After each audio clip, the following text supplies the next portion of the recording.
What's up, guys? Your boy Swills here, and today we are reacting to the FIFA 21 Career Mode trailer slash pitch notes that they put online after the trailer release. If you're wondering why my eyes are a little watery, I just yawned.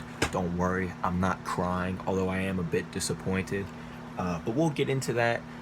Shout out to Matt HD Gamer. I'm using his video so I can see the pitch notes as well as the trailer. Otherwise, I have no way of looking at it on my TV. So we're just gonna break it down. If you see me looking this way, it's because I'm looking at the features. I don't know why I did this. This is a stupid transition. I'm looking at the features that they added on my TV. So that's why I'll be looking over here, and I'll be coming back to my phone to talk to you guys. So, Matt HD Gamer here. He's looking at the trailer. So they have interactive match sim. Now I think it's a pretty cool addition. Let me move my chair up a little bit. There we go. Interactive match sim. I think it's pretty cool. People say, oh, it's something they had in old FIFAs. I don't care. I don't care. It's been gone for so long that it's a new feature. It is a new feature, okay? I like that you can manage, when you want to bring players in. I don't care a lot about the jumping in. I like the jumping out because there's times where I'm winning 5 or 6-0 at halftime and I want to jump out and I just don't want to play anymore. So I like that addition a lot. Jumping in I probably won't do too often just because I feel like it's like cheating in essence. It's no different than saving a game, saving your save before you sim a game and then you lose and then you exit and then you want to resim it again so you can get the win. It's no different than that. It's cheating. I won't be doing it. But I like that you can pick players that you want to sub in and sub out. Something that's really annoying to me is when I have players on my bench, good players on my bench, and they're in the game's not subbing them in, and then they get upset as a result because they're not getting game time. And I want them to play, but the game doesn't want them to play. So I'm happy that I can make those substitution decisions, and I can, in essence, do a much better job controlling the playing time of my squad. So that's really all I have to say about it. The UI for it looks pretty good too. I'm not too mad at it. Then there was, let me just go back a little bit here. We see some managers, Dan, Klopp, whatever. It's good to see. Then there's a little bit of a training ground. We'll get into that in a little bit. I'm actually just going to skip the trailer because the trailer really doesn't show you anything crazy. People that are just going to be looking at the trailer are going to be very disappointed by what they're going to see. It's a very short trailer. There isn't much to look at. I think the real meat and potatoes are in the pitch notes that they have. You can see it on their Twitter, you can see it. I think it might be in the description of the video, but there's a lot in the pitch notes. So we got interactive match sim. Looks good. Okay, looks good. The text looks nice. You can only see the Champions League one. It's going to be broken at launch, but it's good that it's there.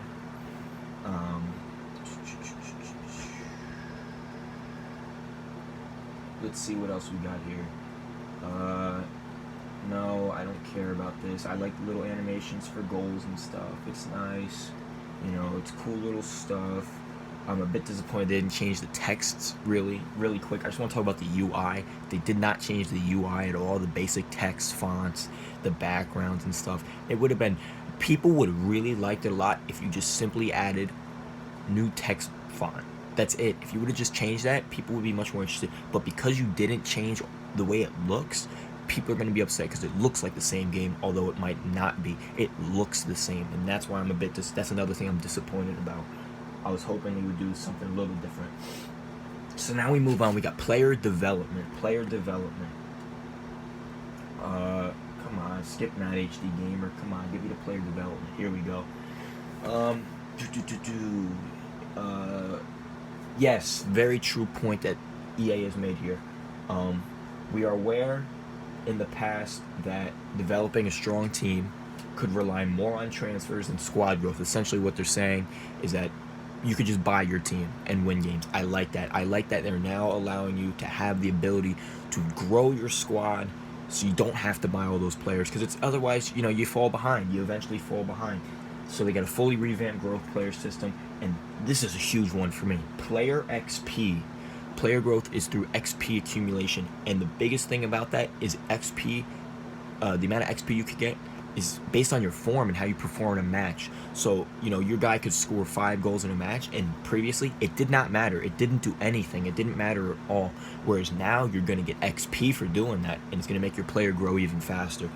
Form matters in this game, and I'm so happy because my players do so well in games and they go up 1 overall in a season. That's not how it should be. I'm happy that they used XP. XP is such a lame, excuse. It's very 2014, 2015 type game, but I think in this case it's very important. You can pick what attributes you want to apply that XP to at times, and you can, for example, instead of wasting XP, you can choose where the XP goes towards their major attributes, to their skill moves, and weak foot. That's a big improvement, especially my youth academy players are coming in with 1-star, 1-star. I'm very happy I can finally get their skill moves and weak foot up so I can actually keep those players instead of selling them off. Attacking defensive work rates. I'm not a huge work rate guy. I don't care. I make it work, so that's whatever. Attributes that fuel specialization, whatever that means, okay? Something about playtime. Give a young player with potential fuel good games and help him perform. That's nice. Whatever. It sounds like a bit of hibab, whatever you want to call it. Like, it's definitely not gonna. They're just saying it to make it sound good. In reality, there's not gonna be anything that's gonna happen with that. It's just, they say all this stuff all the time, all this extra stuff. In reality, it's just not implemented in the game because there's no way to prove it. If there's no way to prove that it's a thing, they won't put it in the game. They're just saying it to make it sound good. What else do we have here? What's this one? Player position conversion. You could train players to play other positions. Right mids to right backs. CDMs to center backs. Right wingers to strikers. About time. It's about time. NBA 2K, you could literally just click a button and switch their position, and it changes their overall based on that position. That's something EA should have. I don't care about doing this position training. I really don't. I think it would just be as simple as just switching a position and just letting them play it. It's nice, but it's unnecessary. It's an unnecessary huge change that we just don't need, in my opinion. You want to make this guy a fullback. Now you got to work on his work rates. No, I don't. Let me do that on my own. Let me just change the position right away so I can just fill that gap right away. You feel me? Because when you're a manager and I want to play Trent Alexander-Arnold at right wing, in real life, Jurgen Klopp would just say, go play right wing, and he's going to play right wing. So for that, I'm not too mad about it, but I'm not too happy about it. Active training. Now you can basically now with the active training, you have, instead of just having blank space all over your calendar, now you can have training days in your calendar. You can have where is it? There's training days. There's training days where you can set drills for your players. You can train up to 15 players. And you can have specific drills with specific players. It's basically the player training we have now, but you can just do 15 players. That's the only difference really that I see. And all of that culminates to match sharpness, which I'm sure most of you are familiar with, is just how, ready a player is to perform. It has nothing to do with fitness. It's just mentally, basically, how mentally sharp they are for a game. I like the addition of it. It's something else to keep in mind, but all this training and stuff, I'm just not a huge fan of it. It's too time consuming. It's a waste. And it's just, I simulate everything anyways, and I know most people do. Less than 1% of people actually play these training drills. We all simulate them. This is just pointless to me. Like, it's just pointless filler just to make the calendar look nice. I could really care less about these training and stuff, because it's just what we have, but you can do more players and it looks nicer on a calendar. Sharpness. I like this. Sharpness, it's a rating of 0 to 100. 100 means your max sharpness, 50 means your average, 0 means you have no sharpness, and it affects your ratings. Basically, if you're 100, you're going to go up 3 overall. If you're 50, it stays the same. And if you're 0, you go down like 2 or 3 overall. it's the same thing that we already have in morale. Hopefully this changes the morale system so it doesn't affect overall as much, because in essence then you could have a player that's very happy and very sharp, and he could be like +7 on what he regularly is. Hopefully they nerf that a little bit, because I did find it quite annoying, because when all your players are very happy in FIFA 20, your team just wins every game, because your team is +5 overall altogether. So that's something that I'm hoping they fix. But it's nice, you know, when you look at the screen here, and I'll show you the screen. It's gonna be weird to see. I don't know if you'll see it very well, but look at how much is on that screen. Look at how many numbers and icons and emblems and logos there are. It's a bit much for me. It's a bit much. It's a bit cluttered. I feel like they're trying too hard to be Football Manager, basically. So,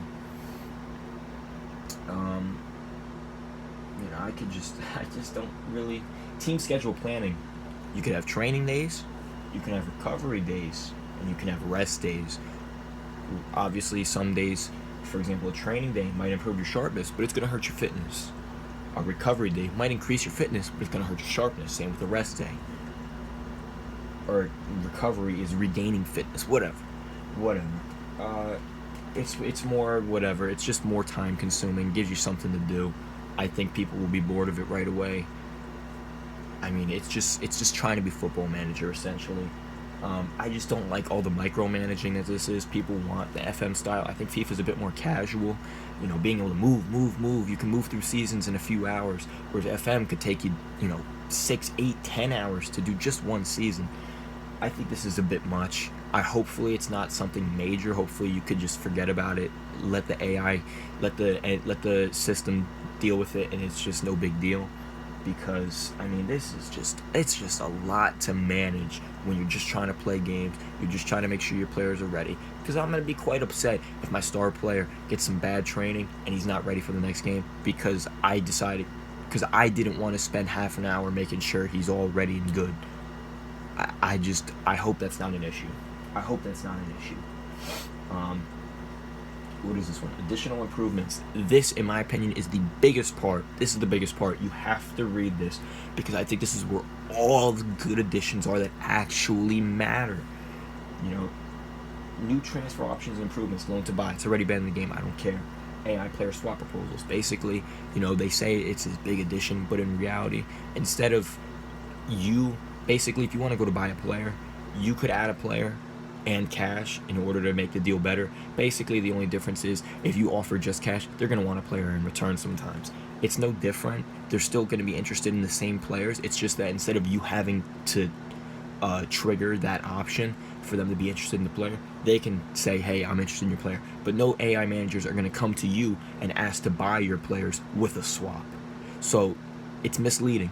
They will only offer swaps when you offer to buy their players. They will offer a swap in return. They won't just offer swaps for your players straight up.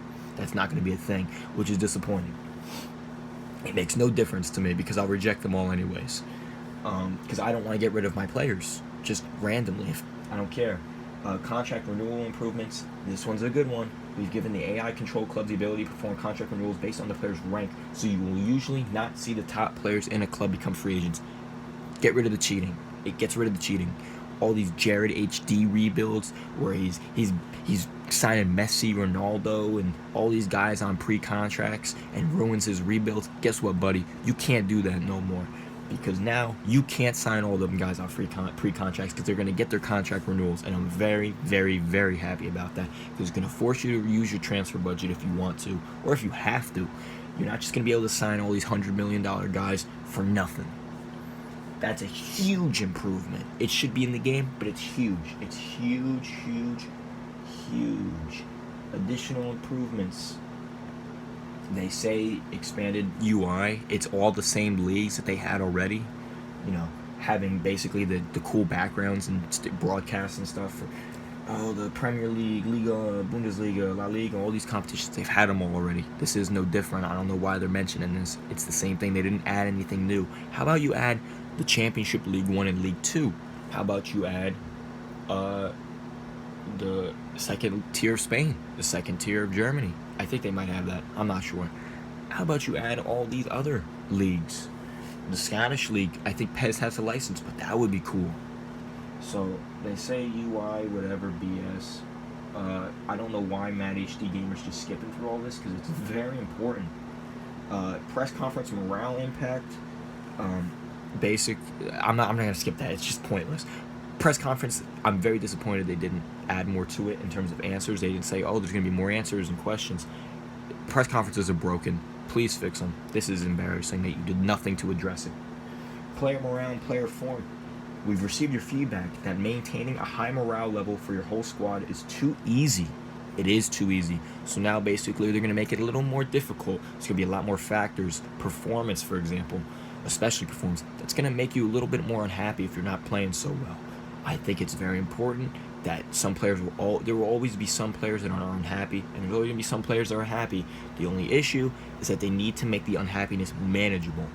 You know, if a guy's unhappy, I want to be able to play him without having a huge stat decrease. Because when I get a guy that's unhappy and he's -3 overall to all his stats, and all my other guys are very happy and they're all +5, I have no incentive at all whatsoever to want to play him. You know, I think that's when the board should come to you and say, listen, you got to play this guy in that game. Because then it incentivizes me to have to play that player. So I think that's a good one. I don't know why he's skipping through everything. He's just skipping through everything in the bottom here. Establish youth academy. Now, when you start a career mode, there will already be scouts in place. There will already be players put into your youth academy already. You don't have to buy all the scouts right away. And I like that because it's realistic.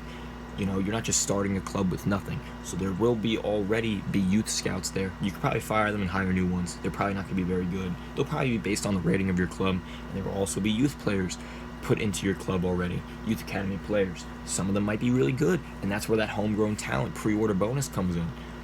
You get a guy with probably really high potential that will be in your youth academy to start the career mode. I'm interested. I'm going to get it because I think it's cool. Financial Takeover. Instead of having to spend coins on Financial Takeover, them stupid FCC coins, now you can just start with the amount of money that you want. If you want to start a career mode with $100 billion, you can. You can just start with whatever amount of money you want, and I like that. I like that because I don't have to waste all my Financial Takeovers. Let's see, what else has he done? Homegrown talent, yeah, we've been over that. Financial Takeover, we've started that already. Negotiation strictness. Basically, now there's two ways of doing transfers. You can either have authentic or you can have your regular. With authentic, players that have been into their club for a long time, they're not going to want to switch. Loyal players aren't going to want to switch. So you probably won't be able to get Messi. You should be able to get any player regardless, just because, you know, any player is available. But it's going to be nearly impossible to get Messi like it used to be. You know, a Premier League player is not going to want to come down to the Championship. You know, and FIFA 20 is already broken with this. It says you won't be able to approach players that signed to a club for less than a year. This has been in the game forever, but FIFA 20 is completely broken. Sometimes there's players that have been at the club for 2 seasons that say they still recently arrived and you can't buy them. Fix that, please. Or you could turn that all off and nothing matters. Player retirement. Now players will want to retire closer to 40 years old, so they're not going to retire at 32, 33 years old. They will also have to go to the end of their contract. So if Ronaldo signed a 5-year contract, he's got to play all 5 years. He can't just up and retire out of nowhere. I like that. I do like that. What else? Board objectives. Now I like some of the new board objectives, especially for brand exposure. Now it has a lot more to do with winning games and maintaining an unbeaten run rather than sell these tickets and sell these shirts. There's nothing you could do about that. They're completely system controlled objectives. You can't do anything about it. Whereas this, win 9 away games in a row for your fans. That's a cool objective. I wish there would be more like that. I think the board should have to make you want to win more games. You know, maintain a 5-game home unbeaten run. That's something that should just be there by default. I like that. It reminds me of the ones that Chaney Sports does for his career modes.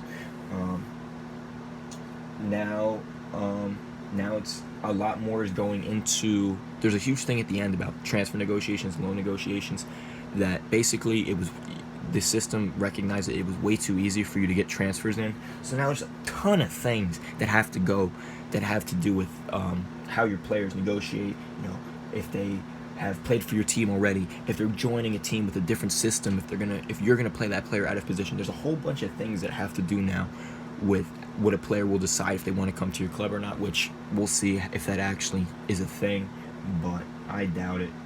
They say there's new broadcast improvements, new songs, new chants, new tifos, new atmospheres, full refresh of the Liga and League 2 overlays. I hope that's for every league, because I would hate to see the same blue Premier League background again before all my matches. Hopefully they fix that. New announcers, new stadium announcers. That's a good one. I like that one. New stadium announcers.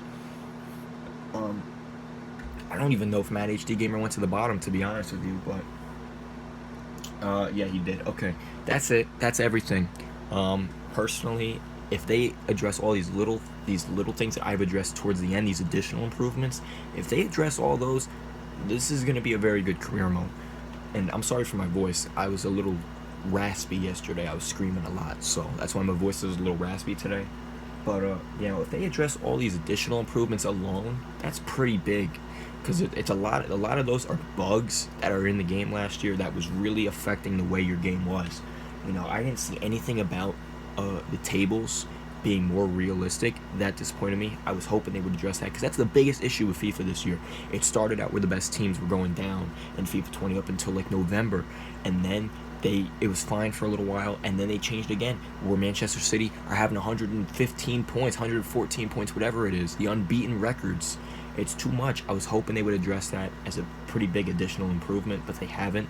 I assume it'll be fixed anyways. But I think it's a lot of stuff.